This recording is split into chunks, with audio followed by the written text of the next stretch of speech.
Assalamualaikum warahmatullahi wabarakatuh. Perkenalkan, nama saya Welsi Agusela dari Sistem Informasi Bilingual 5B.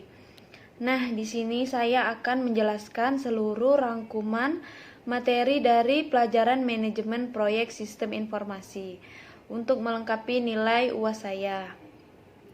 Nah, di sini saya telah menganalisis dengan judul Proyek Pengembangan Sistem Informasi Pemilihan Hotel di Kota Palembang. Yang pertama, latar belakang. Informasi tentang hotel-hotel yang ada di Kota Palembang bisa ditemui di berbagai website.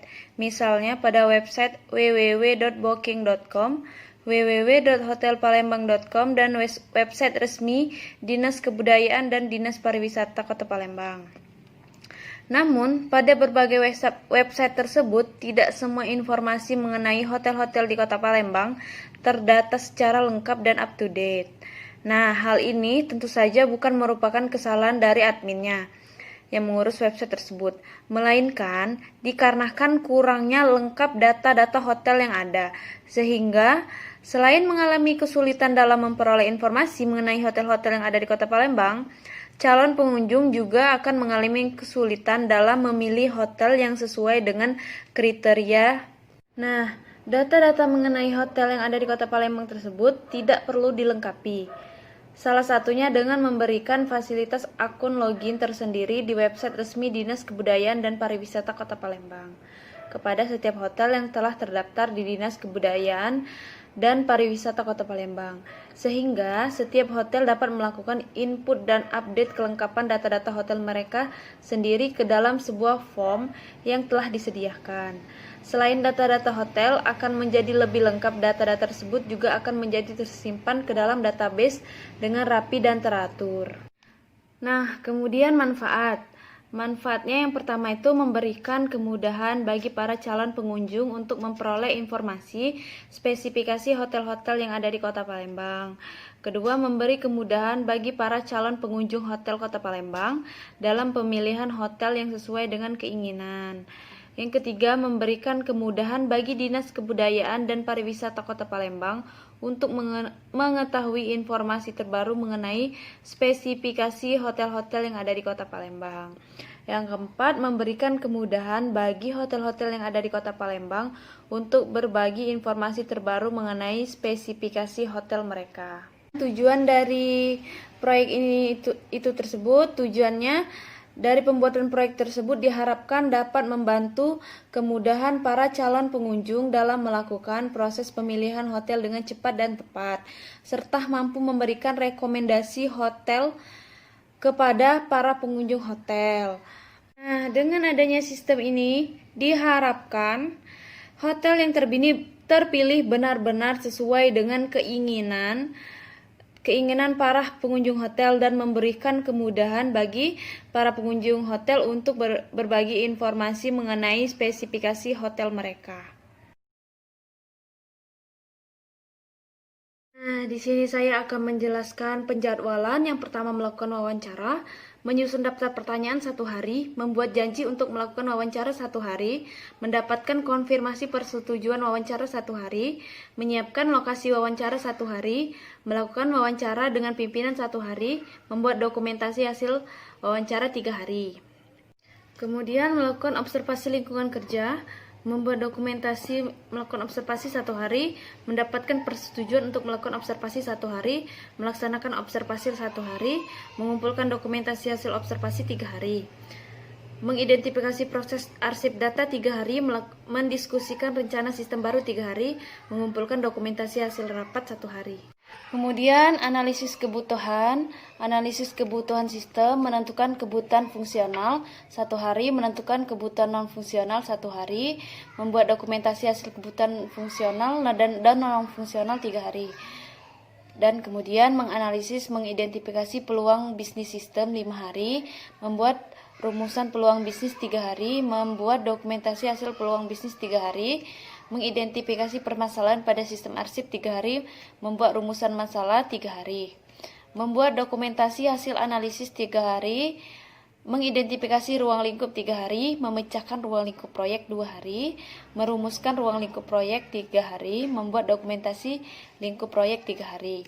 Kemudian yang ketiga dilanjutkan oleh desain sistem, merumuskan persyaratan sistem ada 2 hari, membuat perencanaan output 1 hari, membuat perencanaan unsur data 2 hari, membuat perencanaan input 1 hari, membuat perencanaan prosedur 3 hari, membuat kebijakan 1 hari, menentukan sumber daya sistem 1 hari, menentukan perangkat lunak yang akan dipakai 2 hari, membuat dokumentasi 3 hari.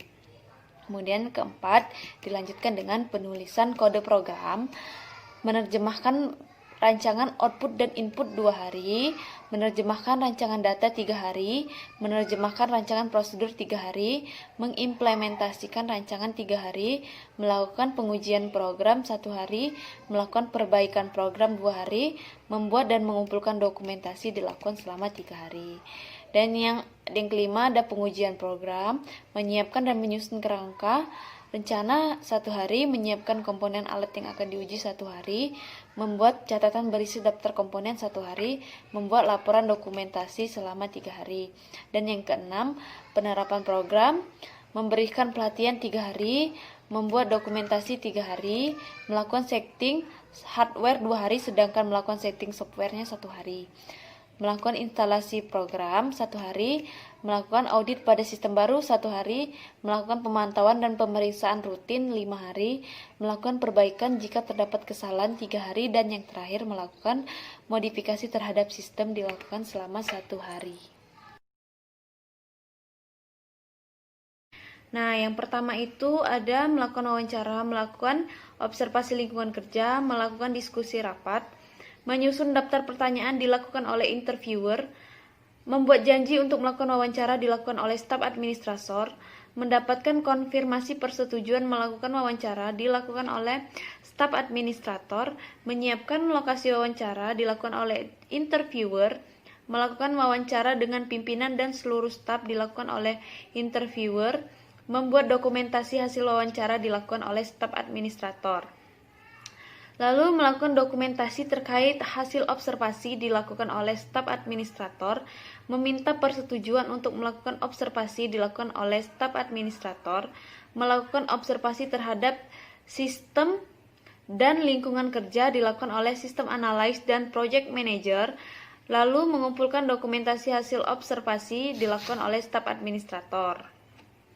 Lalu mengidentifikasi prosedur sistem arsip yang ada dilakukan oleh sistem analis dan juga project manager, mendiskusikan rencana sistem baru yang diinginkan oleh pimpinan dan staf dilakukan oleh sistem analis dan juga project manager, mengumpulkan dokumentasi hasil diskusi rapat dilakukan oleh staf administrator. Dan kemudian yang kedua dilanjutkan dengan analisis kebutuhan. Di sini ada analisa kebutuhan sistem, membuat project charter dari alur proses yang sistem arsip, dan kemudian menentukan kebutuhan fungsional sistem dilakukan oleh sistem analis dan juga kebutuhan non-fungsional sistem dilakukan oleh analis. Nah, lalu membuat dokumentasi kebutuhan fungsional dan non-fungsional itu dilakukan oleh staf administrator. Lalu menentukan peluang bisnis pada sistem arsip dan menentukan permasalahan pada sistem arsip, menentukan ruang lingkup proyek, menganalisis dan mengidentifikasi peluang bisnis sistem arsip dilakukan oleh sistem analis, membuat rumusan peluang bisnis sistem arsip dilakukan juga oleh sistem analis, membuat dokumentasi peluang bisnis sistem arsip dilakukan oleh sistem administrator, mengidentifikasi permasalahan yang ada pada sistem arsip dilakukan oleh sistem analis, membuat rumusan masalah dan menganalisis penyebab masalah pada sistem arsip dilakukan oleh sistem analis, membuat dokumentasi hasil analisis permasalahan pada sistem administrator dilakukan oleh staf administrator, mengidentifikasi hasil analisis permasalahan pada sistem administrator, mengidentifikasi ruang lingkup proyek pada sistem arsip dilakukan oleh staf sistem analis,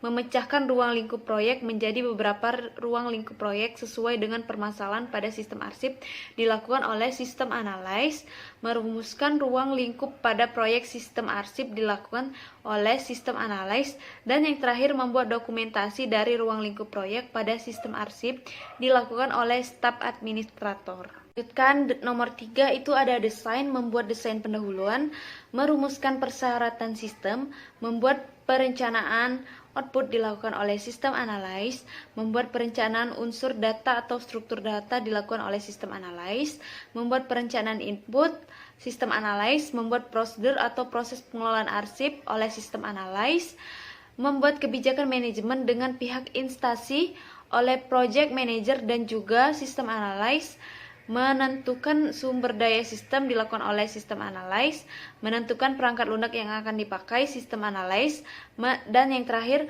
menentukan sumber daya ekonomi estimasi biaya kebutuhan sistem dilakukan juga oleh sistem analis. Nah, yang kemudian nomor 4 ada penulisan kode program, itu melakukan pengujian program serta jaringan yang telah dibuat sehingga memberikan hasil yang diinginkan, dilakukan oleh programmer network engineering dan sistem analysis. Lalu melakukan perbaikan program dan jaringan setiap hasil penguji tidak optimal, dilakukan oleh programmer network engineer. Dan menerjemahkan perancangan dialog input dan output dilakukan oleh programmer, menerjemahkan rancangan data membuat database sistem dilakukan oleh programmer, menerjemahkan rancangan prosedur dan pengkodean program ke kode PHP dilakukan oleh programmer, mengimplementasikan rancangan jaringan sistem dilakukan oleh network engineer. Dan yang kelima ada pengujian program, menyiapkan dan menyusun kerangka rencana uji kelayakan dilakukan oleh sistem analis, menyiapkan komponen atau alat yang akan diuji dilakukan oleh programmer dan juga sistem analis, membuat catatan berisi daftar komponen yang perlu diperbaiki dilakukan oleh sistem analis dan juga staf administrator, membuat laporan dokumentasi pengujian program dilakukan oleh sistem analis dan juga sistem administrator. Dan kemudian dilanjutkan dengan nomor 6 itu ada penerapan program, ada training, instalisasi, dan pemeliharaan sistem.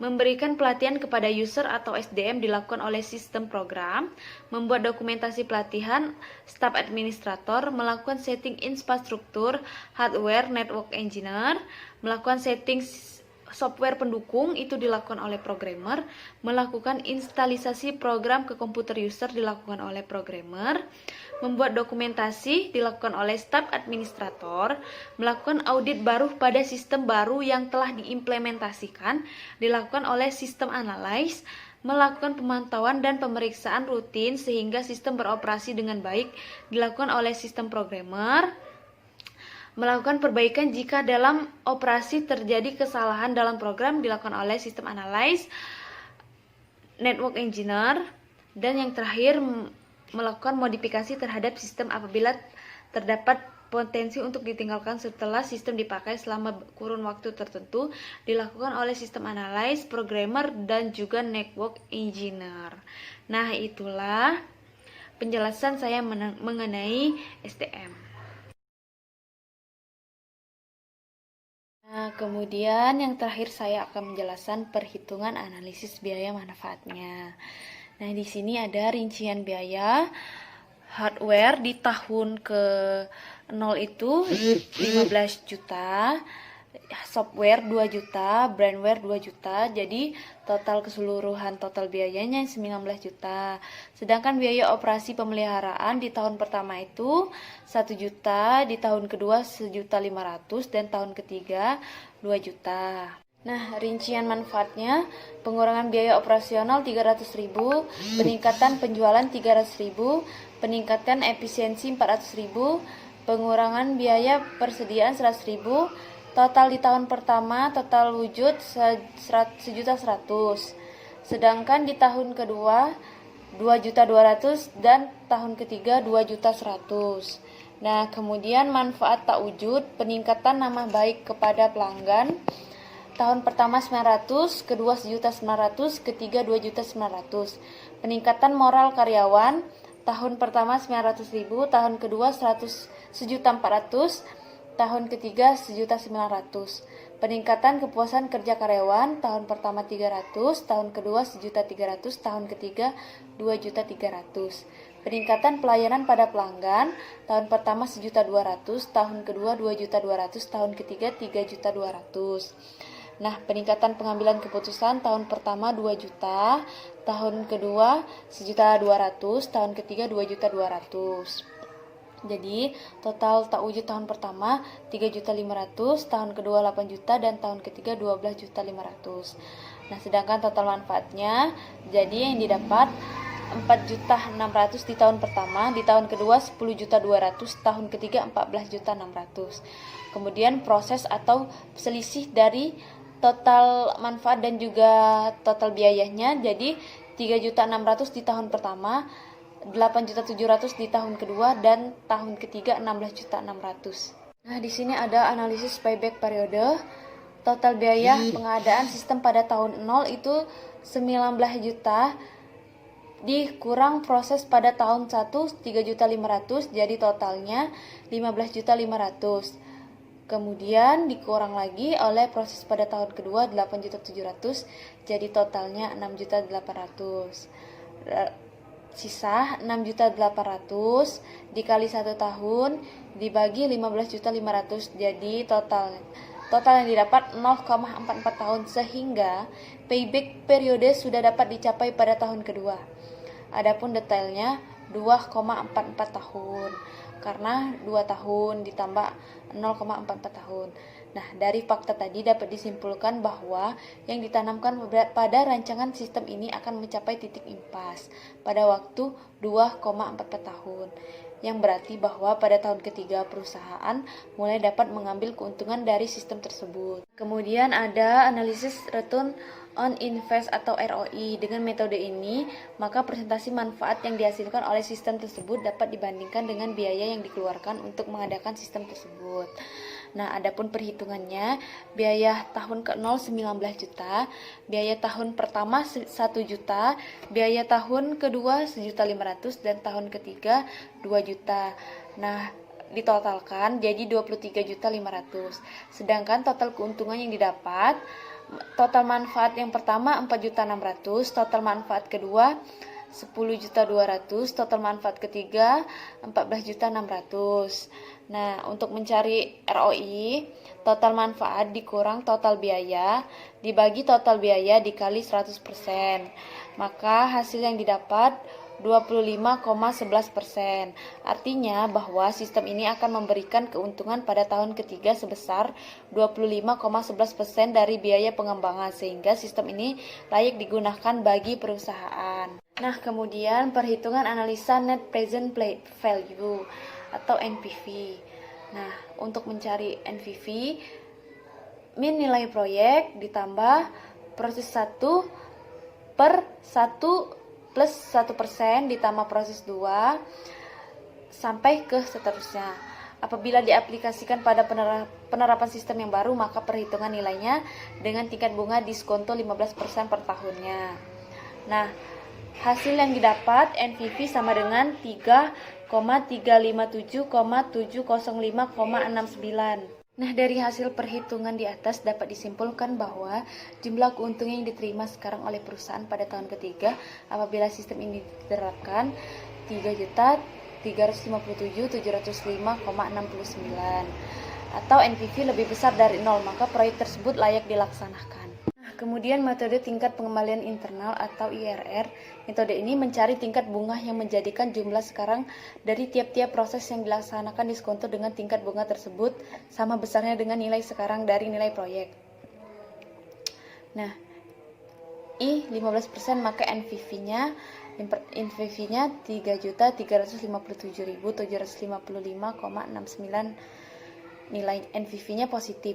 Nah, sedangkan IRR itu 20%, maka hasil dari NPV-nya itu negatif 185,37. Nah, maka untuk mencari IRR-nya 15 plus 20% dikurang 15% dikali 3.357.705,69 per NPV 1 dikurang NPV 2. Maka hasil yang didapatkan ialah 19,4%. IRR. Artinya, proyek ini akan menghasilkan keuntungan dengan tingkat bunga 19,4% per tahunnya. Apabila tingkat bunga pengembalian return of return yang diinginkan 15% per tahun, maka IRR lebih dari 15%. Dengan kata lain, proyek dapat diterima. Nah, sekian penjelasan dari saya mengenai materi manajemen proyek sistem informasi dari proyek yang akan saya buat. Saya maaf apabila banyak kesalahan, apabila ada salah-salah kata dan juga salah dalam menjelaskan. Saya menyadari memang banyak kesalahan dari penjelasan saya. Saya mohon harap dimaklumi. Kepada Allah saya mohon ampun. Wabillahi taufik wal hidayah. Wassalamualaikum warahmatullahi wabarakatuh. Semoga mengerti dengan penjelasan saya.